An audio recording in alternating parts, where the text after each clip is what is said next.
বিধানসভাতে যারা রয়েছেন তাদের একটু বোঝা উচিত যে বিধানসভা আমাদের মর্যাদা কিভাবে রাখতে হবে। ঠিক আছে, আমাদের এখানে অশোক লাহিড়ী একটা প্রসঙ্গ উত্থাপন করেছেন, তার আমি উত্তরও দিয়েছি। সেইটা নিয়ে পরবর্তী ক্ষেত্রে এমন হইচই শুরু করলো ওরা এবং কাগজগুলো ছিঁড়তে আরম্ভ করলো। বারবার আমি বিরোধীদের অনুরোধ করেছি, সরকার পক্ষে যারা ছিলেন তাদেরও বলেছি আপনারা বসুন, শান্তিপূর্ণভাবে আলোচনাটা হোক, আমি শুনবো সবার কথা। তাদের ধৈর্য ছিল না, তারা চিৎকার চেঁচামেচি শুরু করলেন এবং কাগজটা এমনভাবে রুদলেসলি ছিঁড়ছিল, আমার এত খারাপ লাগছিল যে আমার চেয়ার থেকে আমি ওদের রিকোয়েস্ট করা সত্ত্বেও আমার রিকোয়েস্ট শুনলো না।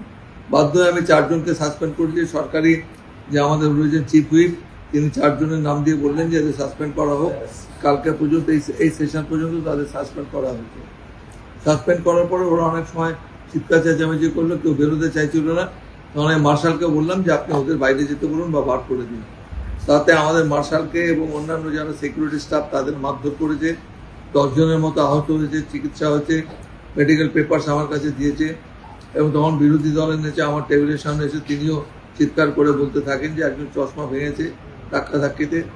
আমি একটা এনকোয়ারি করে দেখবো, উনি বলেছেন আমাকে দুটোই ইনকোয়ারি করে দেখতে হবে। তবে এটা আদৌ বাঞ্ছনীয় না। পশ্চিমবঙ্গ বিধানসভায় এর আগে মান্নান সাহেবকে একবার আমরা এভাবে বহিষ্কার করেছিলাম। মান্নান সাহেবের সময় মান্নান সাহেব ব্যক্তিগতভাবে একটু আপত্তি করেছিলেন, কিন্তু আলটিমেটলি তিনি চলে গিয়েছিলেন এবং আমাদের কিছু প্রপার্টিও নষ্ট হয়েছে। একটা টেবিল, কিছু মাইক্রোফোন তারা জোর করে টেনে টুনে ভেঙে দিয়ে গেছেন। এটা নিয়েও আমি একটা সিদ্ধান্ত গ্রহণ করব। আমাদের সরকারি সম্পত্তি এভাবে নষ্ট হলে পরে আগামীকাল বিধানসভার ওই জহিরুতে যারা বসেন তারা মাইক্রোফোনের সুবিধা পাবেন না। এমনভাবে মাইক্রোফোনগুলো নষ্ট করা যায়, টেবিলটা ভেঙে দেওয়া হয়েছে। এগুলো আমার একটু চিন্তা ভাবনা করতে হবে। আসলে মুশকিল হলো, ভারতবর্ষে যত রাজ্য রয়েছে প্রত্যেক রাজ্যে বিরোধী দলের নেতাকে ডেকে পাঠালে তারা আসেন, আলোচনায় বসেন। কিন্তু আমাদের ব্যতিক্রমী জায়গা হলো পশ্চিমবঙ্গ। তারা কখনো এখানে আসবেন না। তাদের যখন বিয়ে কমিটির মিটিং বা অন্যান্য অল অফ পার্টি মিটিংয়ে টাকা হলেও তারা আসেন না। যে তাদের কি বক্তব্য তারা আমাদের কেউ জানান না। বাধ্য হয়ে আমরা আমাদের সিদ্ধান্ত নিয়ে আমরা বিধানসভাতে জানিয়ে দিই হাউসের মধ্যে, এবং সেইটা অনুযায়ী আমরা হাউস পরিচালনা করি। কেউ যদি মনে করেন গায়ের জোরে হাউসকে বন্ধ করে দেবেন, কেউ যদি মনে করেন স্পিকারের টেবিলের সামনে এসে স্পিকারকে হুমকি দিলে পরে স্পিকার কেঁপে যাবেন, তারা ভুল করছেন। বিধানসভা চালানোর আমার দায়িত্ব। সবাইকে বলবো আপনারা শান্ত থাকবেন, শান্তিপূর্ণ পরিবেশে বিধানসভা চলুক। আর একদিন বাকি রয়েছে। তা আপনাদের, আমি তো মনে করি আমাদের যারা বিধায়ক তাদের প্রধান পরিচয় হলো তারা দেয়ার এমএলএস। আমি তো বলি, অনেককেই বলি যে হোয়াট ইজ ইউর আইডেন্টিটি? ওরা বলে I am member of legislative assembly. আর যদি আপনি আইডেন্টিটিটা প্রকাশ করেন, দিন you have to avoid by the rules, এবং সে ডিসিপ্লিন হতে হবে।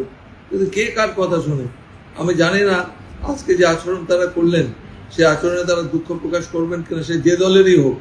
আমি কখনো বলবো না বিরোধী বা সরকার পক্ষ, যারাই করে থাকুন তাদেরও নিজে দুঃখিত হওয়া উচিত এবং আগামী দিন যেন তারা সংযত আচরণ করেন, এটাই আমি প্রত্যাশা করবো। 28 জন নাকি আহত হয়েছে ধস্তাধস্তিতে। আমি বলতে পারবো না 28 জন। আমার কাছে কোনো লিস্ট দেয়নি, আমাকে মার্শাল একটা লিস্ট দিয়ে গেল। টিভিতেও তো আমি দেখছি সবার হাতে ব্যান্ডেজ বাঁধা, কারোর হাতে, মহিলাদেরও কয়েকজন সিকিউরিটি গার্ড তাদেরও হাতে কিছু ব্যান্ডেজ লাগানো রয়েছে। ওদের সম্বন্ধে আমি শুনেছি। শুভেন্দু তো টেবিলের সামনে এসেছিল, আপনারা তো শুনেছেন, ও শুধুমাত্র চশমার উল্লেখটাই করেছে যে চশমা ওকে ধস্তাধস্তি করে চশমাটা ভেঙে দেওয়া হয়েছে। আমি তদন্ত করে দেখবো সেটা। ডেপুটি মার্শাল আহত হয়েছে, আমাকে দেখিয়ে গেলেন। এটা অত্যন্ত অশোভনীয়। এটা ওর নিজের বোঝা উচিত। এগুলো ব্যক্তিগত পারসেপশন, এই পারসেপশন গুলো থাকা উচিত বলে আমি মনে করি। শুভেন্দু অধিকারী নিজে একদম দাবি করবেন বিরোধী দলের নেতা বলে, একটা এমআইসি স্ট্যাটাসের মানুষ, তার এই ধরনের আচরণ নিজেরও তো বোঝা উচিত যে তার স্ট্যাটাসটা কি, তিনি ওইখানে ওই ধরনের আচরণ করবেনই বা কেন? অনাস্থা আনতে গেলে আগে ভুলটা যেন ভালো করে পড়ে নেন। ওদের তো একজন বিদগ্ধ বিধায়ক রয়েছেন, যিনি সবসময় অনেক নিজেকে অনেক পরিচয় দেন, উনি এই ছিলেন সেই ছিলেন, তাকে দেখে নিয়ে তার সাথে পরামর্শ করে দেবেন। নাহলে আইনজীবীদের সাথেও পরামর্শ করতে পারেন। বিজেপি তরফ থেকে তারা জানিয়েছেন যে তারা আগামীকাল কেউ হাউসে যাবেন না, লবিতে বসে বিক্ষোভ দেখাবেন। যে তারা তাদের ব্যক্তিগত, এটা আমার কিছু বলার নেই। তাদের পলিটিক্যাল এজেন্ডা কি আছে, রাস্তায় করবে না গেটের বাইরে করবে, সেটা আমি বলতে পারি। তবে বিধানসভার অভ্যন্তরে কোনো গন্ডগোল আমরা বরদাস্ত করা যাবে না।